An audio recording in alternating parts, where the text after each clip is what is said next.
Hello dear students, once again welcome back to our channel Gyan lab. आज हम start करने वाले हैं आपका चैप्टर नंबर 7 का नेक्स्ट टॉपिक। क्या है अपने आज के टॉपिक का नाम?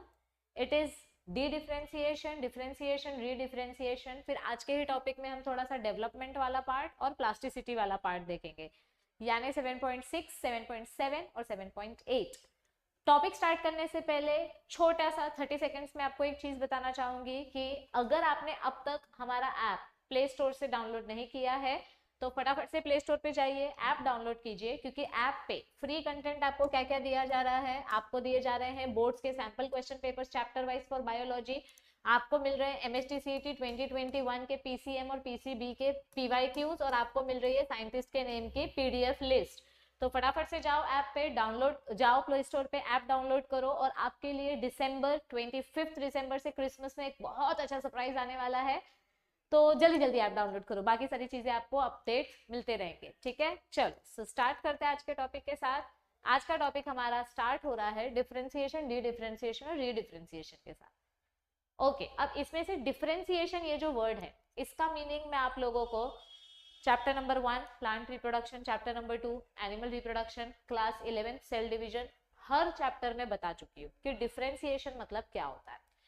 समझो, फिर से एक बार बता देती हूँ। आप लोग 10वीं में हो, 10वीं में आपका फ्रेंड, आपके बेस्ट फ्रेंड, ऐसे बहुत सारे लोग आपके साथ पढ़ते हैं। सबको history, geography, Hindi, Marathi, English, science, maths ये सब्जेक्ट पढ़ने पड़ते हैं, ठीक है। हिस्ट्री, ज्योग्राफी, साइंस, मैथ्स तो सबको होता है, ओके। अभी 10वीं के बाद कोई बच्चा आर्ट्स लेता है, कोई कॉमर्स लेता है, कोई साइंस लेता है, तो 10वीं के बाद ये जो अलग अलग स्ट्रीम में बच्चे चले जाते हैं ये डिफरेंशिएट हो जाते हैं। इस प्रोसेस को बोलते हैं डिफरेंशिएट हो जाना। किसी ने साइंस कंटिन्यू किया, किसी ने आर्ट्स ले लिया, हिस्ट्री ज्योग्राफी कंटिन्यू किया, कोई वोकेशनल कर रहा है, कुछ कर रहा है। तो वैसे ही हमारा जो प्लांट होता है, हमारा जो प्लांट का मेरिस्टमैटिक सेल होता है, मेरिस्टमैटिक सेल यानी कि यंग सेल, जब ये यंग सेल डिवाइड होता है, बड़ा होता है, तो उसमें से कुछ टिश्यूज, मतलब जो सीड होती है, सीड में से कुछ टिश्यूज रूट बनता है, कुछ पार्ट लीफ बनता है और कुछ पार्ट आपका फ्लोएम बन जाता है, ठीक है। मतलब अलग अलग वेसल्स बन जाते हैं। सो इस प्रोसेस को, ये सारे के सारे ऑर्गन्स एक सिंगल सेल से बने हैं, तो इस प्रोसेस को हम बोलते हैं डिफरेंशिएशन प्रोसेस। इस प्रोसेस को हम क्या बोलते हैं? Differentiation process. It is maturation of cells derived from apical meristem of root and shoot. मतलब जब आपका रूट सेल और आपका शूट सेल आगे जाके मेच्योर होके लीफ, जाइलम, फ्लोएम ये सब बना रहा है, उस मैचुरेशन प्रोसेस को बोलते हैं differentiation process. Permanent change in structure and function of cells leading to maturation is called differentiation. और एक बार अगर आपका प्लांट में लीफ बन गया तो वो लीफ खुद को चेंज करके वापस रूट नहीं बनेगा। जो टिश्यू लीफ बनाता है वो लीफ ही बनाएगा फॉरएवर, जो टिश्यू फ्रूट्स बनाता है वो फ्रूट ही बनाएगा फॉरएवर।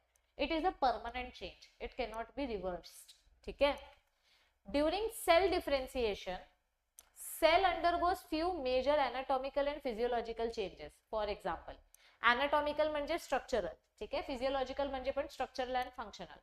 तो जब सेल डिफरेंशिएशन होता है तो सेल के अंदर हमको क्या क्या चेंजेस देखने को मिलते हैं?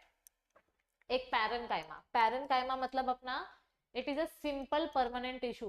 11वीं में पढ़ा था आपने चैप्टर नंबर 8 में। पैरेनकाइमा मतलब क्या होता है? Simple permanent tissue in hydrophytes. Hydrophyte म्हणजे water plants, aquatic plants, aquatic plants. तो एक्वेटिक प्लांट्स के जो पैरेनकाइमा टिश्यू होते हैं, they develop large schizogenous interspaces for mechanical support. Schizogenous म्हणजे एयर फिल्ड, मतलब ये जो लीफ है, इनका जो स्टेम है, इस स्टेम में ना बहुत सारे गैप्स प्रोड्यूस हो जाते हैं। इस गैप को बोलते हैं शीजोजीनस इंटरस्पेस।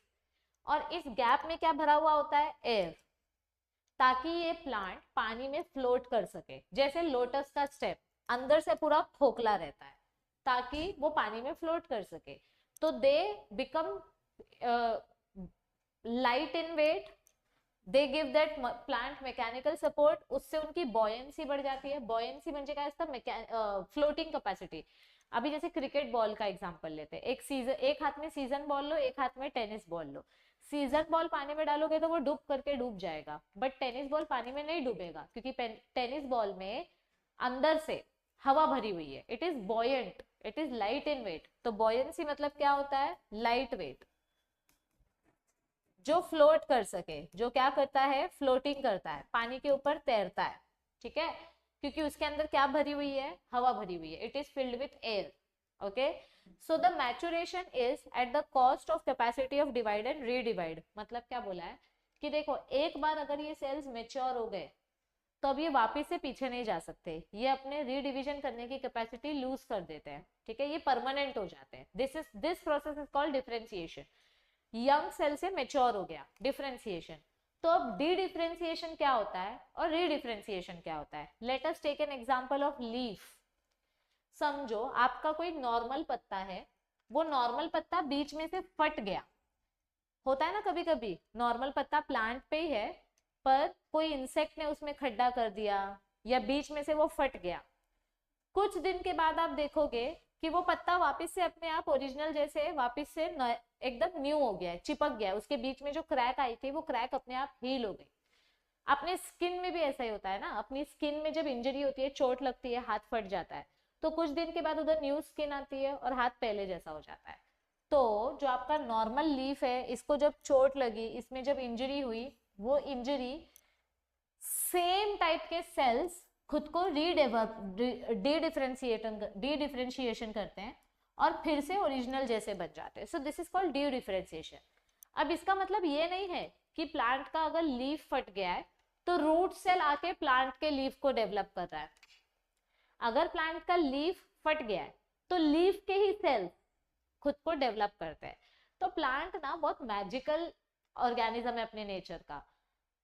जहां पे जरूरत पड़ती है वहां पे वो फिर से डिवीजन दिखाता है, जहां जरूरत नहीं पड़ती है वहां पे डिवीजन स्टॉप कर देता है। क्योंकि अभी अपन ने डिफरेंशिएशन में क्या पढ़ा कि इसके डिवाइड करने की कैपेसिटी खत्म हो जाती है, लूज हो जाती है, they lose the capacity to redivide.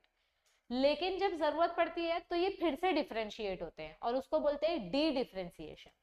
So the living differentiated cell which has lost the capacity to divide, वो फिर से वो कैपेसिटी वापस ले लेते हैं जैसे ही उनको जरूरत पड़ेगी। सो this is the magic of nature.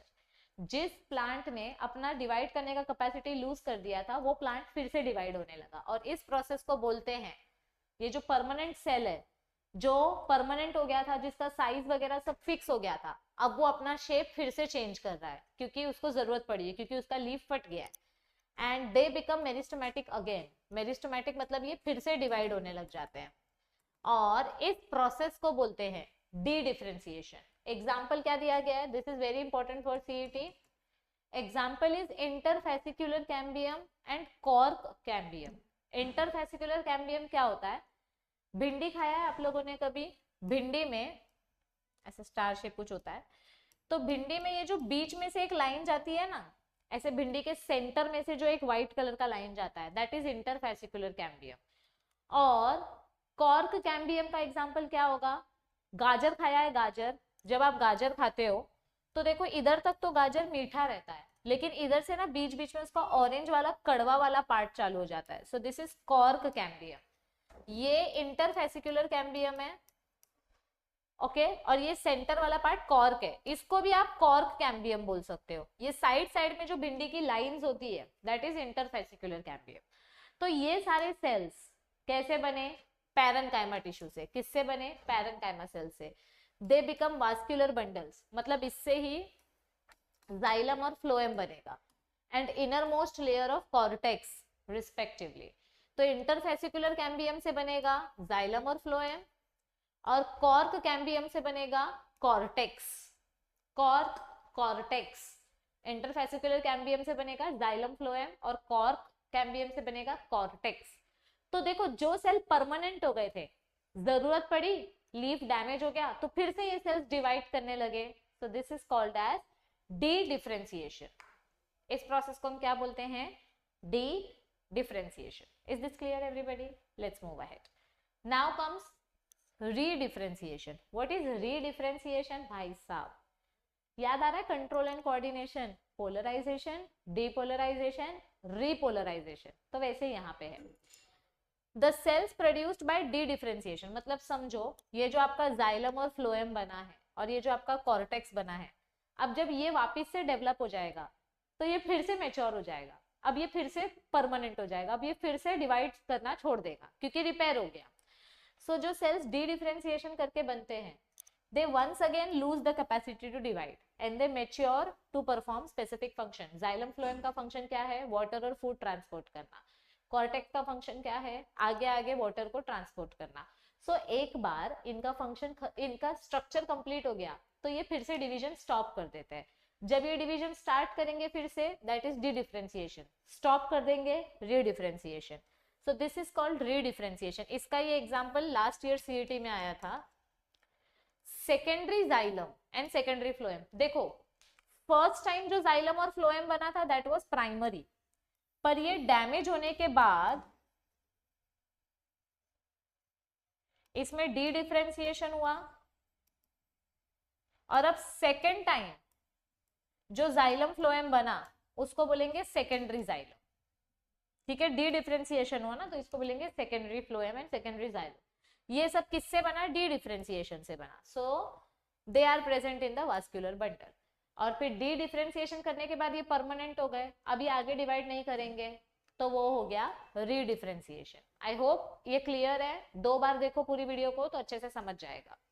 ठीक है, नेक्स्ट टॉपिक इज डेवलपमेंट। आपको ये पाथवे पूछा जाता है, ये फ्लो चार्ट पूछा जाता है कि प्लांट में डेवलपमेंट कैसे होती है। It refers to the ordered और progressive changes in shape, form and degree of complexity. मतलब आपका प्लांट सीड के स्टेज से लेके बड़ा होने तक उसके बीच में क्या क्या स्ट्रक्चर चेंजेस होते हैं, उस प्रोसेस को बोलते हैं development change. It includes all the changes occurring in sequence from germination of seed. मतलब जिस दिन आपने सीड मिट्टी में डाली, फिर उसमें से कॉटिलिडॉन्स आए, उसका यंग सेल डिवाइड होना स्टार्ट होता है, फिर प्लांट की ग्रोथ होती है, साइटोप्लाज्म इंक्रीज होता है, शूट की ग्रोथ होती है, सेल मैच्योर होता है, जाइलम फ्लोएम बनता है। फिर जब सेल बुढ़ा हो जाएगा तो सेनेसेंस हो जाता है, मतलब एजिंग। सेनेसेंस म्हणजे एजिंग, प्लांट ओल्ड होने लगता है और फिर फाइनली प्लांट की डेथ हो जाती है।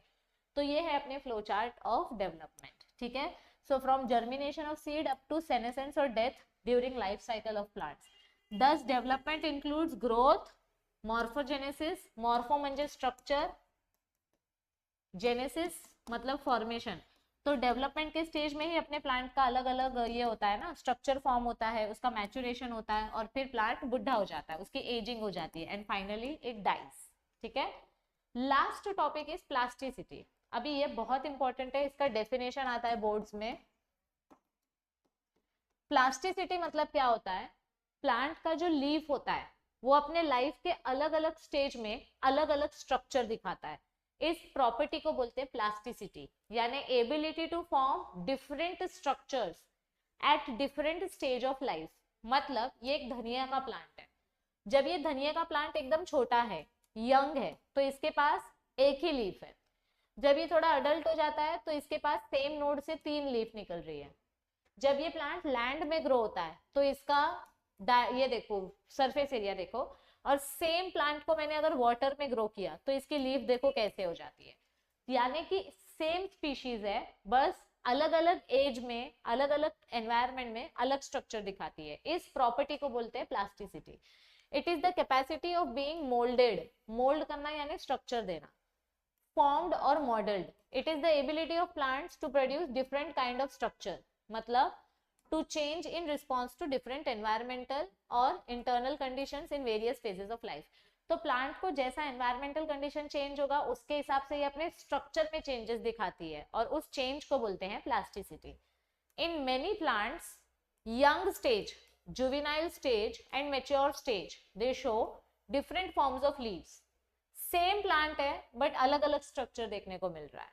सो फॉर एग्जाम्पल हेटेरोफाइली मतलब डिफरेंट लीव, हेटेरो मतलब डिफरेंट, फाइली मतलब लीफ। इन कॉटन, कोरिएंडर म्हणजे धनिया, आपका लार्क्स पर the environmental heterophylly is shown by Ranunculus flabellaris. Yes, ये सीईटी क्वेश्चन है। एनवायरमेंट की वजह से लीफ का स्ट्रक्चर कौन से स्पीशीज में बदलता है? Ranunculus flabellaris. Example buttercup plant, Google करो आपको दिखाई देगा कि कैसे ये प्लांट दिखता है। The intrinsic plasticity is found in coriander. Intrinsic मतलब इंटरनल एनवायरनमेंट के वजह से धनिये का जो प्लांट होता है उसकी लीफ कैसे चेंज होती है। Heterophylly is exhibited in the same plant in different growth phase. तो देखो सेम प्लांट है बट ये यंग फेज है, ये अडल्ट फेज है और ये एकदम अडल्ट फेज है अंडर डिफरेंट एनवायरमेंटल कंडीशंस। ये लैंड में ग्रो किया टेरिस्ट्रियल, ये वाटर में ग्रो किया, तो देखो स्ट्रक्चर बदल गया। तो इस प्रॉपर्टी को बोलते हैं प्लास्टिसिटी। जब प्लांट अपना स्ट्रक्चर बदल सकता है तो उस प्रॉपर्टी को क्या बोलते हैं हम, प्लास्टिसिटी। आई होप आपको आज का टॉपिक समझ में आ गया होगा, छोटा सा शॉर्ट सिंपल था। अब तक अगर आपने हमें लाइफ बफरिंग में फॉलो नहीं किया है तो फिर आपकी लाइफ में एंटरटेनमेंट कम है। एंटरटेनमेंट चाहिए तो follow us on our life buffering channel. अगर ये वीडियो अच्छी लगी हो तो इसको ज्यादा से ज्यादा महाराष्ट्र बोर्ड के स्टूडेंट्स के साथ शेयर करो, क्योंकि बोर्ड एग्जाम सर पे आ गए हैं। और चैनल पे अभी नए हो तो चैनल को सब्सक्राइब करो, क्योंकि बच्चों इस पे सीईटी नीट के बहुत सारे एक्साइटिंग सरप्राइजेस आने वाले हैं। हमारी जो नीट वाली चैनल है ज्ञान लैब एनसीईआरटी, उसको भी फॉलो करो, क्योंकि वहां पे आपको पीवाईक्यू के पोल्स मिलने वाले हैं या ऑलरेडी स्टार्ट हो चुके हैं। तो आपको वो डेली पोल्स मिलते हैं, तो डेली आप अपने नीट का प्रैक्टिस कर सकते हो। सीईटी के भी पोल्स चालू हो गए हैं, तो किस चीज के लिए वेट कर रहे हो, जस्ट गो फॉर इट। ये चालू हो जाएंगे अभी, so go for it, start doing it.